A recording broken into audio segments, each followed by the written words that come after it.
This was an interesting one. Alright, so The Mandalorian Season 3, Episode 3 has dropped on Disney+.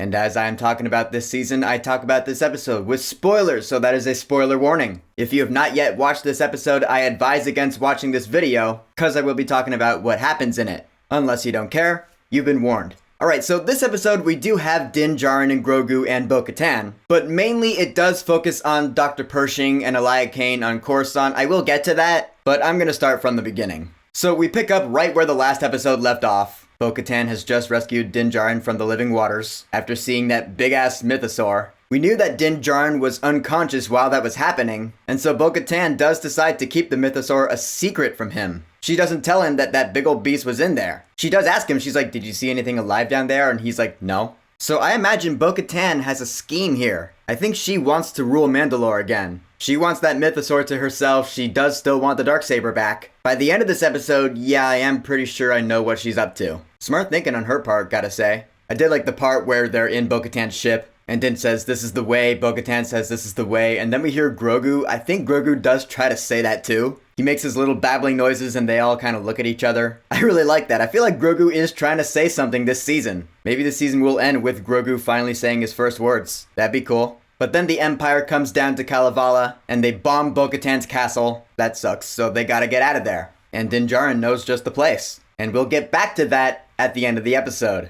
Cause then we go over to Coruscant and we got Dr. Pershing, who we do know from previous seasons. He's a scientist, he's a researcher, he was working for the Empire before, and I guess now he's part of the New Republic amnesty program, which is nice, you know, the New Republic taking in people who used to work for the Empire, and now they're like, hey, come work with us. It'll be a lot nicer. And he meets up with Elia Kane, Katie O'Brien reprising her role again. We just saw her as Jentora in Ant-Man and the Wasp: Quantumania. And so they both get along. It's funny, during this whole thing, I was thinking to myself, what are their true intentions here? I mean, either or both of them could be spies for the Empire still, and the New Republic would have no idea. That'd be a pretty easy way for the Empire to sneak in there all Hydra style from Captain America the Winter Soldier or something. I'm just saying. But I mean, you can't help but feel when the two of them are talking that there might even be a spark there. I mean, that at least is what I was thinking. Katie O'Brien is actually a pretty good actress. She did a good job at really selling that she wanted to help this guy, when ultimately that was not the case at all, I guess. More on that in a bit.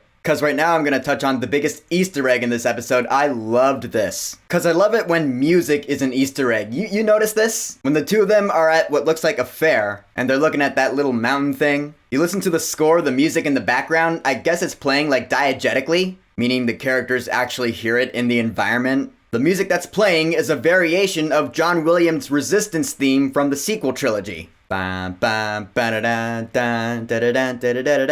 heard that and I was like, holy crap, that's awesome. That is like the new theme of the New Republic that will eventually become the Resistance against the First Order. That's great. They did a much better job this time around than when they tried to do that with the Imperial March in Solo: A Star Wars Story. You remember that? Explore new worlds.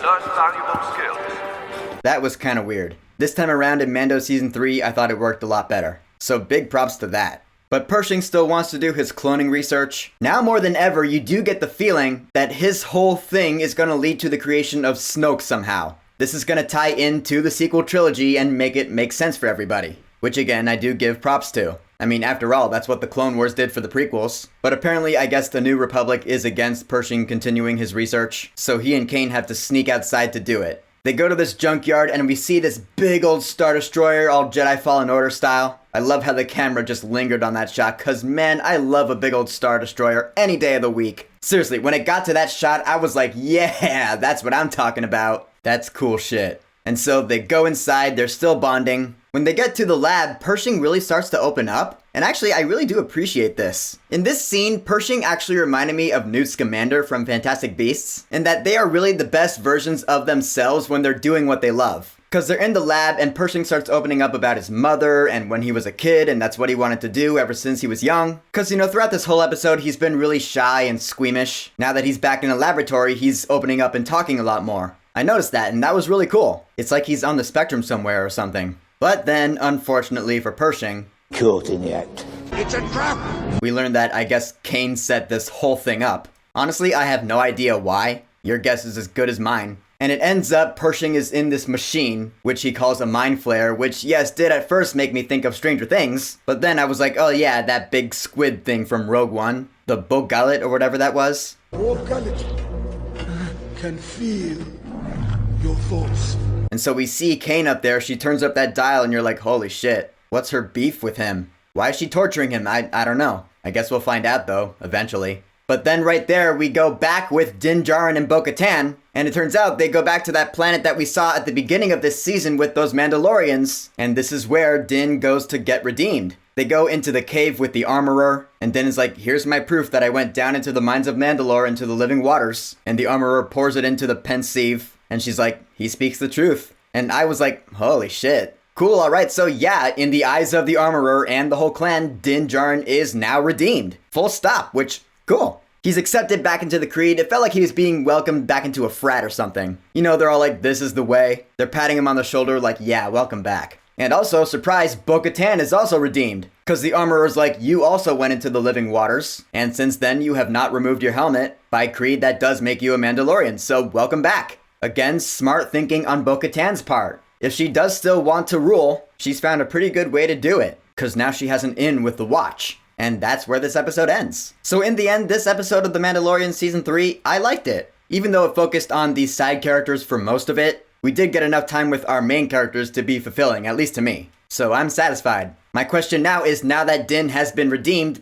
where do we go from here? The trailers didn't really hint at much beyond that premise, which I like, that's cool. Like, what's the rest of the season gonna be? We have 5 episodes left. What's gonna happen with Pershing and Bo-Katan? Who knows? Can't wait to find out though. So, The Mandalorian Chapter 19, The Convert. Have you watched it yet? What are your thoughts on it? And what are your theories and predictions for what might happen next week? Whatever you think, go ahead and leave a comment. And of course, thank you for subscribing. Now, if you'll excuse me, I'm seeing The Lion King on stage tonight. And I swear, that first song always gets tears out of me. I love it so much, so I'm gonna be a mess. Peace!